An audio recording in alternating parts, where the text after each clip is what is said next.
At the age of around maybe 14 to 15, I had just discovered a website named ask.fm, if any of you remember that. If not, it is a website that allows anonymous people to send you questions which you can then answer publicly. I used it mainly to send my friends dumb questions about boys in school. For months, it was all fine and fun to us. I remember being on Skype with my best friend at the time, Liv, when I received a question telling me exactly what I was doing and wearing at that exact moment. Naturally, I thought it was Liv messing with me, so I confronted her about it. She claimed that she didn't do it, but of course I didn't believe her and naively assumed she was just trying to scare me.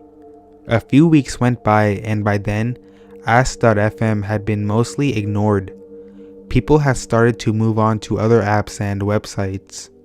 On a whim, I decided to check my questions and found a bombardment of questions from an anonymous person who called himself Sean, again detailing what I had been doing and wearing on certain days. At this point, I started to panic. I didn't tell anyone, however, as I was a complete and utter idiot. I started being more aware when I was out, checking for cars following me and trying to remember faces of passing people. Nothing ever seemed familiar. This continued for months without another question, and I once again assumed it was a joke from a friend. Around 6 months later, I was out walking in a small forest with Liv, who I had assumed was behind it all. It was midwinter and around 5 p.m., so it was already dark out. As we were walking back home, as she lived next door to me, I heard someone shout my name at the top of their lungs. Naturally, we ran back to our houses as quick as we could. I could have sworn I saw a man dressed in black running the opposite direction. Once again, parents were not told. We thought we would get into trouble. The very next day, I got home from school and saw that my bedroom had been trashed. The only things missing were several sets of my underwear and a few pairs of socks. This was enough for me to tell my parents everything. Soon after we moved, about a year ago, I was sorting through the post and I saw a letter. No postal address, just a piece of paper that said, "I miss you, Sean." So, Sean, leave me alone.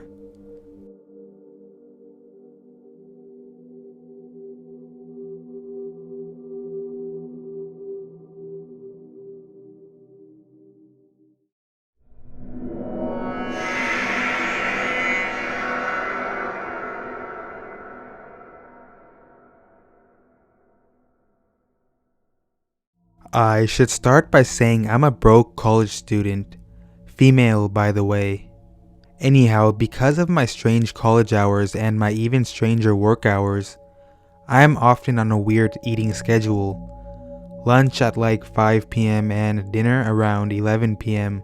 Well, after my family has went to work, yes, all the people in my house work nights, I find myself wandering 30 plus minutes away from my house in search of decent food. It's never been a problem, as I live in a nice town. I usually end up at Sheetz, where I can get somewhat vegetarian food. If you don't know what Sheetz is, it is a gas station with hot food to go.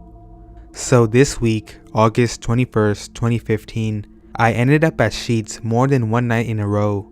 Each night, there was a girl working the register that always talked to me longer than I would like. She was friendly though, so I was polite and talked back. She always brought up the most random things, such as whether or not I made my pants or bought them with all the holes in them, which was fine, but a simple answer wasn't good enough. She would continue to talk about them even when there was really nothing to say. I got a Coke, so naturally, she wanted to talk about Coke for 10 minutes straight. Just strange stuff like that. So I assumed she was just bored on the job. Until last night when I got home from Sheetz. Yes, I had seen her there, But like I said, she worked there and really hadn't done anything to me yet. Now, I would love to say something led up to it, like I was nervous the entire walk home or I felt like something was wrong. But actually, I felt entirely safe. I got back to my apartment and ate my food and edited YouTube videos. There are 3 floors to my building. I live on the 3rd with only one other person across the hall from me, so I wasn't totally worried when I heard footsteps come up the stairs. But it just got weird. I never heard them go in their house, and my cat was now at the door, silent, but aggressively trying to sniff under it, and digging at the carpet as if she wanted to dig her way under the door. This was when I saw the shadows, which appeared to be someone's feet. No one knocked though. I told myself I would satisfy my cat's curiosity and my own worries by opening the door to see nothing there, and then I could get back to what I was doing. I was dead wrong though. I opened the door rather blindly because there is no way to see into the hallway. And again, I wasn't expecting anyone. I certainly wasn't expecting someone to throw my door open and force themselves in past me. She ran as fast as possible right to my bedroom, the first room you would see, and slammed the door behind her. I of course noticed it was the Sheetz employee, who by the way looked like the average 19 to 20-year-old girl. I, like a cliche, grabbed my brother's baseball bat and reluctantly inched towards my door, and also in the direction of my phone so I could call the police. Then I heard my neighbors and of course snapped back into reality. I turned around and ran across the hall where I shakily told them what had happened. I stayed in their apartment until the cops came. It took them 20 minutes to get into my room to get her, as she had locked the door. What they found chills me to the bone, mostly because I hadn't noticed her carrying anything with her. There were at least 10 candid pictures of me from days prior, coming into the store, ordering food, going into the bathroom, etc., all printed on cheap printer paper. What scares me most of all is that some of them were from weeks prior, before she had actually talked to me / had register duty. There were also wine bottles, flowers, and rope. So do what you like with that information. Part of me wonders if she would have even tried to come in, had I not started to open the door first. I still have no idea how she followed me without me knowing.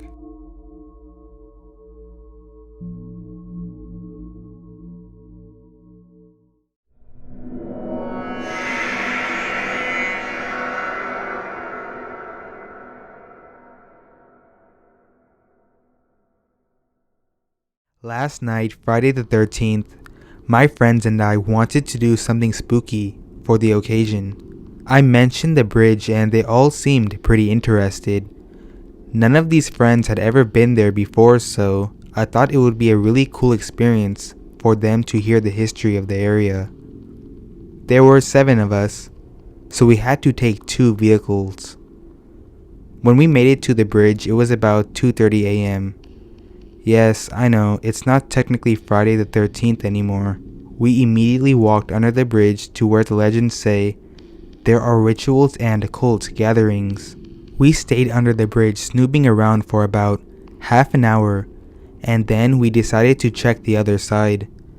As soon as we made it under the other side of the bridge, we began hearing a loud and constant splashing sound in the water. One of my friends was convinced it was something swimming towards us, because it sounded like it was getting closer. Finally, we decided it was time to get out of there. When we make it back to the top of the bridge, a car slowly approaches us from behind.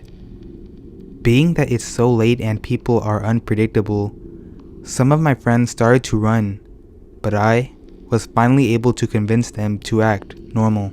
The car passes us slowly as we walked up the road to where we parked our vehicles.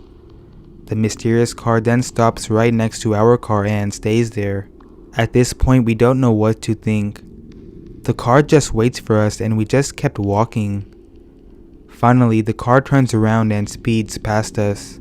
For a moment, we feel better because we thought it was leaving, but when we turned around to check, The car had stopped again and began turning back around towards us.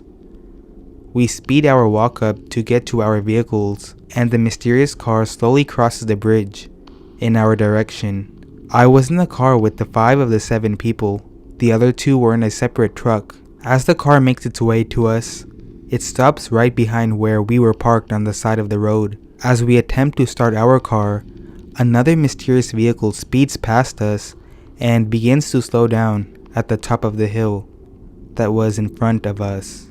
It seemed as if they were trying to surround us.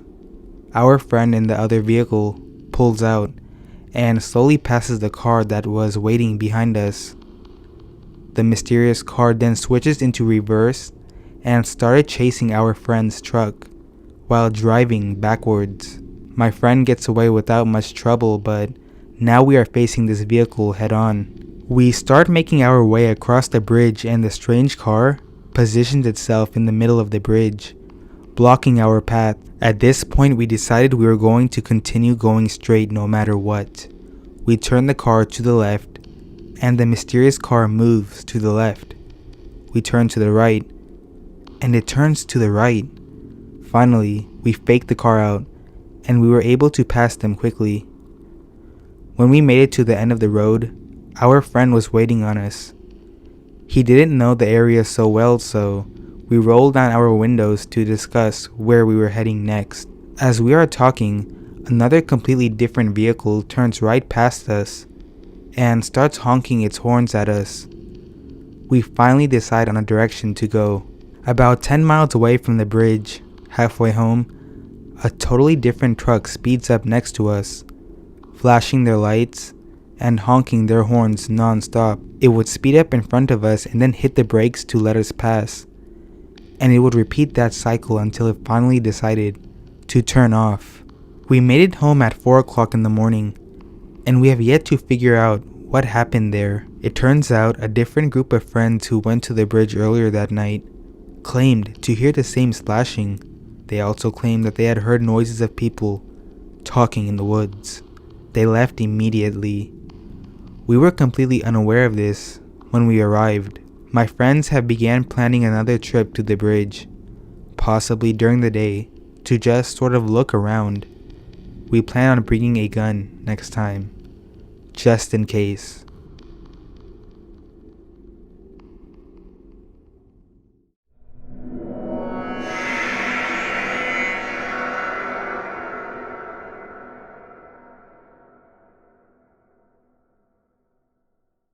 This happened several years ago. I used to walk up to a 7-Eleven about 2 miles from where I lived to get a big gulp. The store was located on a 4-lane road, and there were several fast food places. I noticed a white pickup truck driving down the turn lane. Okay, he wants McDonald's. He turns in and parks the closest to the sidewalk. I kept walking. I hear running footsteps, turn around, and the guy was running up on me. He stopped. I made eye contact and straightened into fighting position. He got into his pickup. He continued to drive in the turn lane. He turned into a pizza place again, parking in a spot nearest the road. I looked at the vehicle. He did not get out. I keep walking. This pattern continued for another 2 stores. I finally got to the 7-Eleven. I asked the clerk to call 911. The idiot went out to confront the guy, came back in and told me he said that he was just waiting for someone. Yeah, he was waiting for me, you absolute moron. I guess the man in the pickup truck was scared off by all this. He left. I read the newspaper about a week later. Pickup man was arrested for 3 sexual assaults. It was late enough that the fast food places were closed, except for the drive-thrus.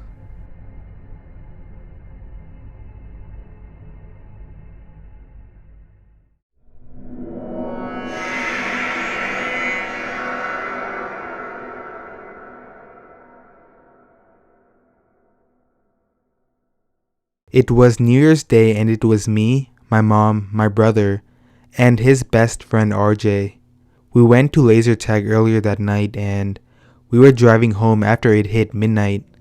We turned onto RJ Street, and as we were driving, a random guy wearing a camo jacket ran into the street in front of us and ran back. "What a fucking idiot," my mom said. We continued driving until we parked outside of RJ's house and dropped him off. My brother went inside for a minute to see RJ's new racing game, so me and my mom sat in the car for a few minutes till my brother came out of RJ's house.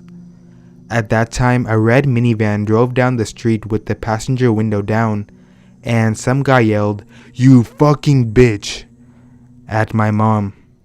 My brother quickly got in the car and the red minivan stopped, and the guy in camo got out of the passenger seat and started running for our car. My mom immediately backed up and drove away. We took a few turns to make sure we lost them, and we drove home. Once we got home, we were all freaking out and we locked the doors. My mom went to bed, and so did my brother. I stayed up because I'm the night owl of the family, and I looked out my window near 2 a.m. to see the red minivan parked on our street.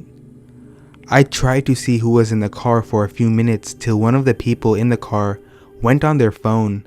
From the light coming off of the phone, I could tell it was a guy wearing camo from earlier. It has been 2 weeks since then, and I still see the red minivan around my house. I have not told my parents because they are already dealing with family problems right now. It's creeping me out. Hopefully it goes away.